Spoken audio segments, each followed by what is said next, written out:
To answer the first question, yes, I definitely got to many points where I was like, damn, like I don't have the money. How am I gonna do this? I just wanna give up. Things weren't going right. I remember at one point, I was installing valve guides and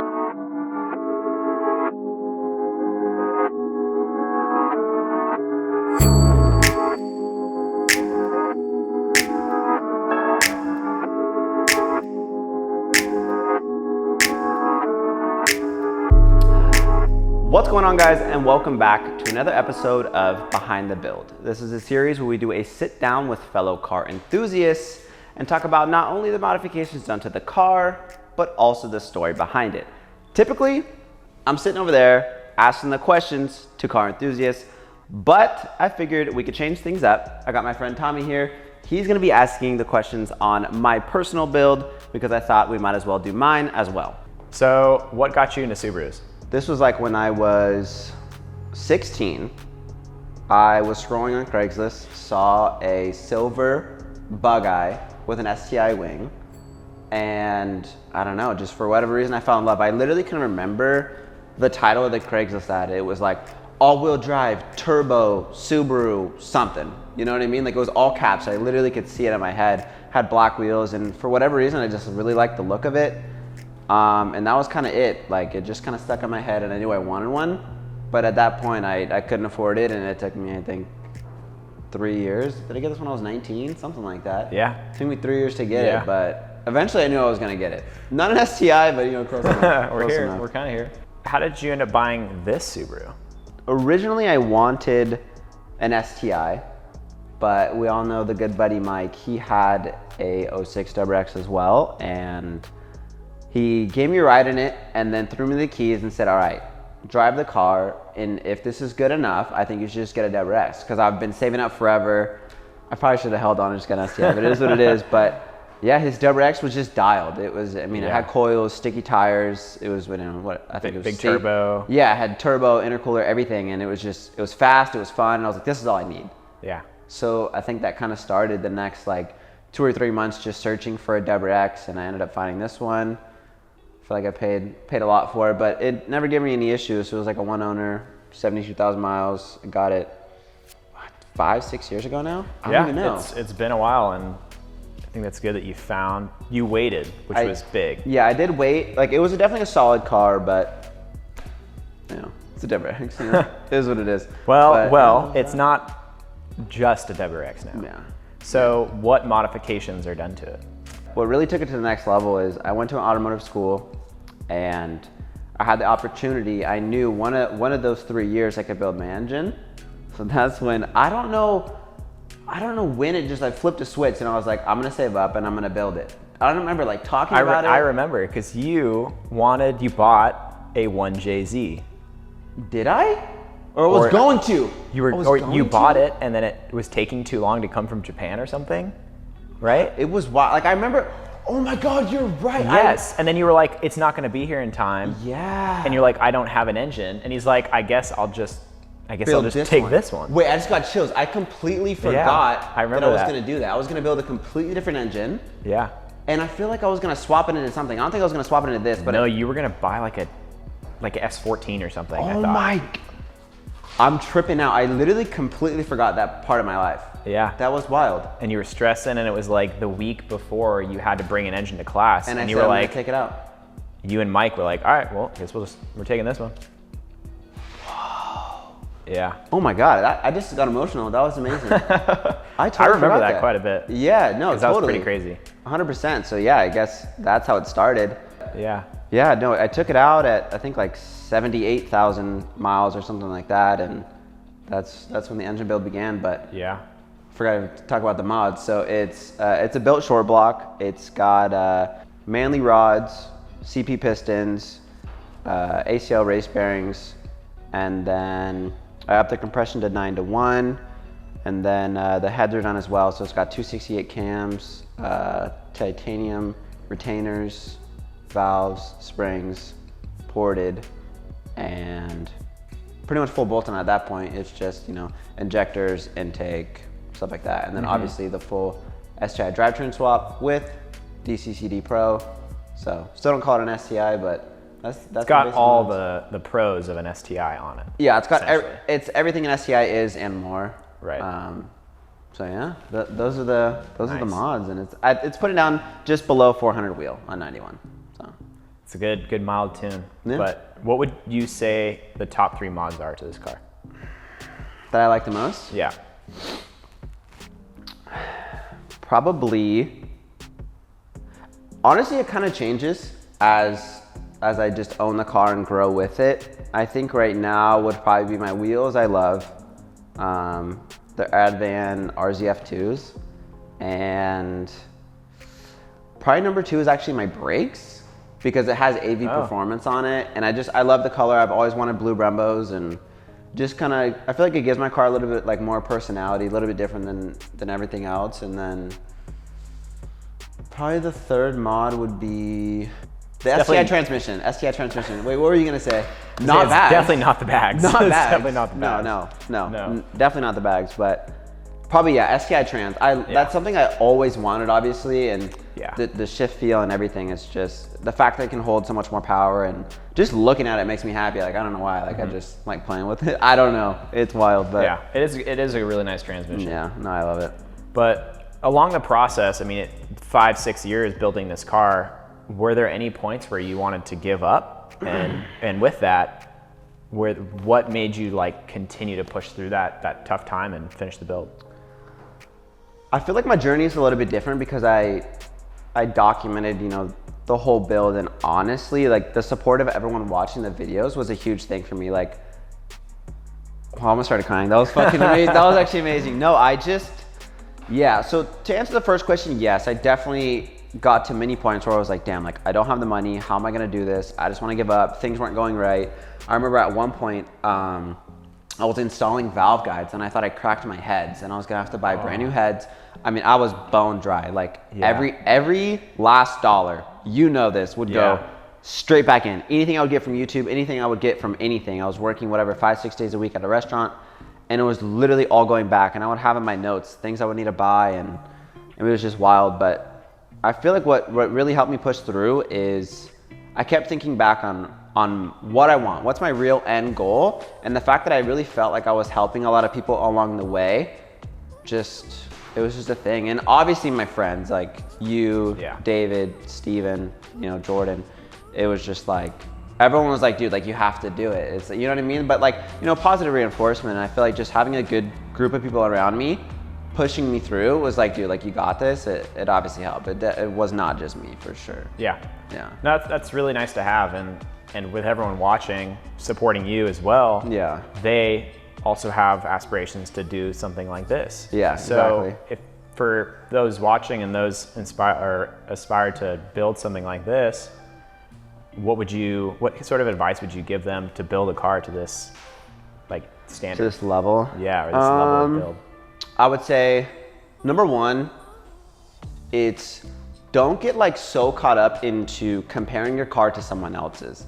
That is something that I still struggle with today. It's like, I look at my car and don't get me wrong, like it's cool, but David's car is full M Sport, like, you know what I'm saying? Like there's just levels to it. And honestly, it can kind of like discourage you to keep building your car because you think like, oh, I'm never gonna get to that point. And in all honesty, I didn't even think I was gonna get to this point, It was just like one step after the other after the other. It wasn't just like, boom, I built this car in less than a year and here it is. It's like knowing that if you love the car enough, just look at it as a 5 to 10 year journey of I want to get to car to this level. And I really think it's doable. I think honestly any build of your aspirations, unless it's like, I don't know, like $1 million car, I don't know, but things of like this level, I think it's totally doable with just like a normal job, but just knowing that time is on your side and just going step by step. Having everything written out was big for me, and have a budget, and that's that. I would say time is a huge factor. It's like there's no rush to build a dream car, Yeah. Because now I'm at this point, it's like I want more. Right. Yeah. You definitely get comfortable with what you have, and you always want to either challenge yourself or you want just a little bit more. Yeah, knowing that the journey is like, it's so much more fun. Like I love looking back at the points where I was so low and I just laugh at it now. Like I could laugh at the fact that I have photos of like thinking I cracked my head in half. Yeah. But really, I just went step by step and realized that it wasn't blown up. I can laugh at it now. So Yeah. nothing's that big of a deal. Cars shouldn't be. Everything can be replaced. Yeah, everything can be replaced just with time. Yeah. Yeah. So going back along your process of building this car, is there anything that you would have changed or done differently along the way? Obviously, the first thing that pops in my head, I don't regret doing air suspension. So I know you're thinking about that. I know. Like, it is what it is. I got my new controller and like it's fine now, but Yeah. for a long time, I finally kind of made a small transition. Is I've said it multiple times. I kind of regret cutting into my car. But now that I did it, it definitely opened some more doors, and knowing that like, eventually I will do like the wide putty kit, like of my dreams. But it's something that I struggled with for a while, like having rubbing issues with having flares. It's like, it really bothered me. And driving like the STI now that's not flared, it's perfect, like stock body. Like, I don't know, my taste has changed over time. And right when I did the flares, I was stoked. Don't get me wrong. Like, I know there's a lot of people out there that still want to do it. And if you want to do it, do it. But coming from someone that's had it for so long, yeah, I would say know that your taste will probably change. And I started to appreciate like stock body lines are just like amazing. Like, I love looking at the STI now, and I don't know, just maturing in the car scene. I don't know, it's a real thing. So yeah, I would say that was probably my regret. But now it's like, I look at honestly every mod that I do as I'm just learning from it. So no regrets. So you've done a lot of work on this car. You've had it for so long. If there was a point where you'd sell it, what would you replace it with? I thought about that multiple times. 2 cars in particular. R32 GTR. Beautiful. I like heavily considered. I mean, full blown, like I was looking, like it was real. This was like 3 years ago. And also an E92 M3. I'm honestly happy I didn't do that. I still love that car and I would love to own one, but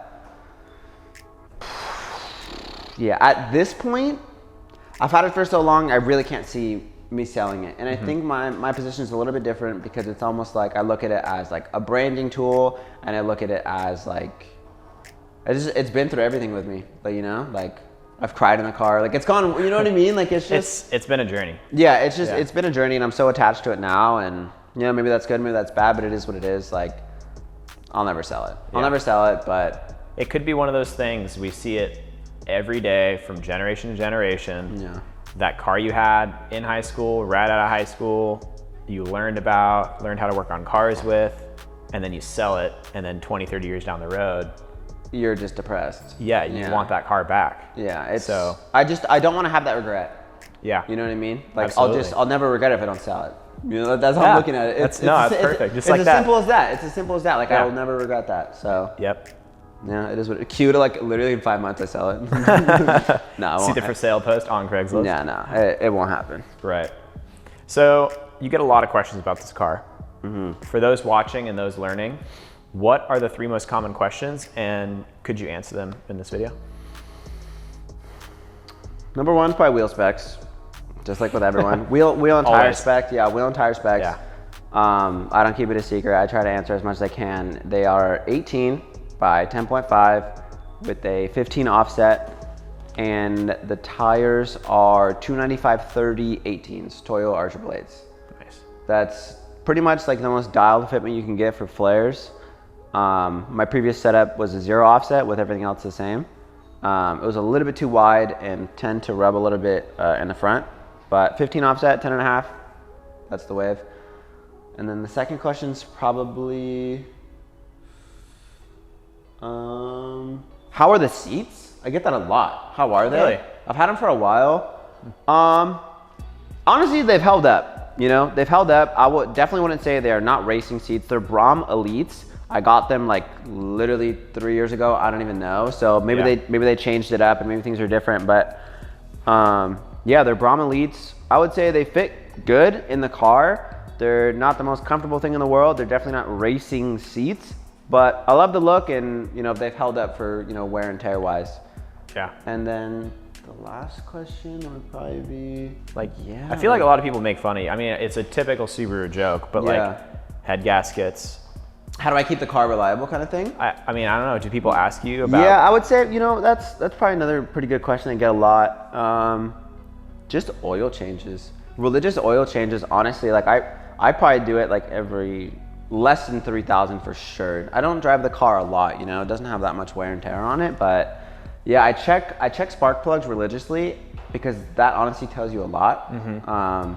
And I also change my oil a lot. And the thing is, like, I'm maybe too over analytical with me just staring at my access port while I'm driving.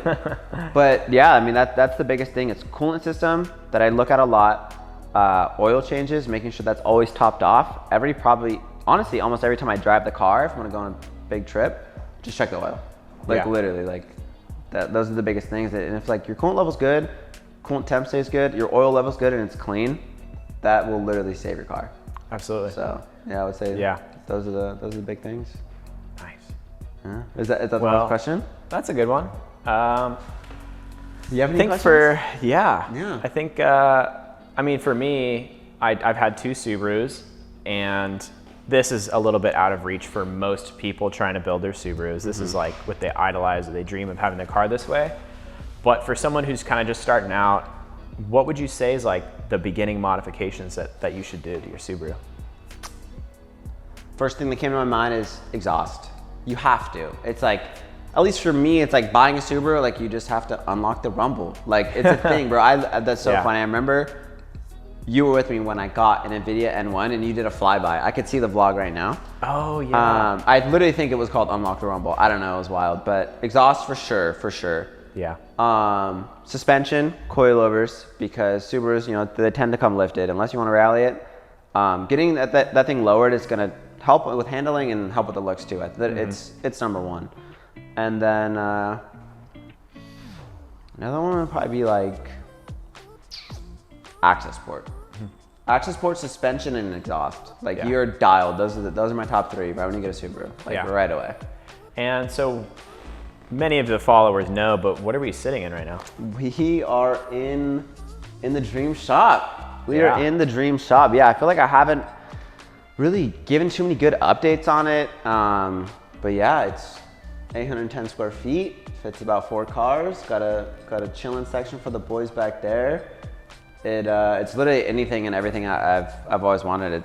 It's wild. I still walk in here, I'm like, what the, like what's going on, right? Like, I feel like you guys do too, you know? It's like you come here and you're like, what the hell? Like, I don't know if it'll ever get like normal, you know? Yeah. It's been over a month and like, I can't not walk in here and just be like overwhelmingly like, what is going on? Like, it's exciting. It's exciting. Of course, you know, it's stressful and it's expensive and you know, all this stuff, but I mean, the pros like outweigh the cons, like for sure. Like working late night in it, yeah, it's cold, but I don't care. I got 4 walls, I got lights, and I got tools. That's all you need. It. That's literally all I need. Maybe a bed if you need it, but and I could do this.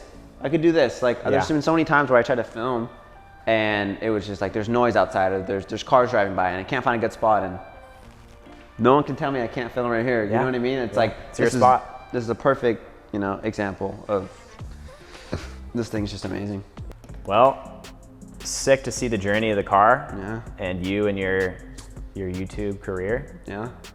But yeah, I think that's all I have for questions. I think that's gonna be it. I hope you guys enjoyed. I appreciate you, Tommy. Check out all of his socials. I'll pop it up. All freaking wild. You did fantastic, by the way. That was amazing. Yeah, your flow is amazing. You're like Dr. Phil. It was just wow. Yeah, interview was fantastic. Wish I was a doctor. Wow. Joe Rogan. Joe Rogan. Yeah, Dr. Phil's a little. I wish I was as big as Joe Rogan, but. Yeah, we love him. We love him. But anyway, hope you guys enjoyed. Catch you on the next one. Peace out. Yeah, how does it feel to be in the other seat? I don't know if I like this. Yeah, this is all bloopers. Good morning. So, today on My Strange Addictions. Are you serious? Amazing. We got quiet on set. We need a little. Oh, you know what? Can the light even see me because I'm wearing a hat? I know. No, it's just the first question is fucking awkward. The first one is weird. I know. We don't talk like. And I'm sitting like super low, so it's just like. Anyway, what was the first question? Is it hot in here? I feel like I'm on my first date. Is that weird? You're making me nervous. I know. Sorry.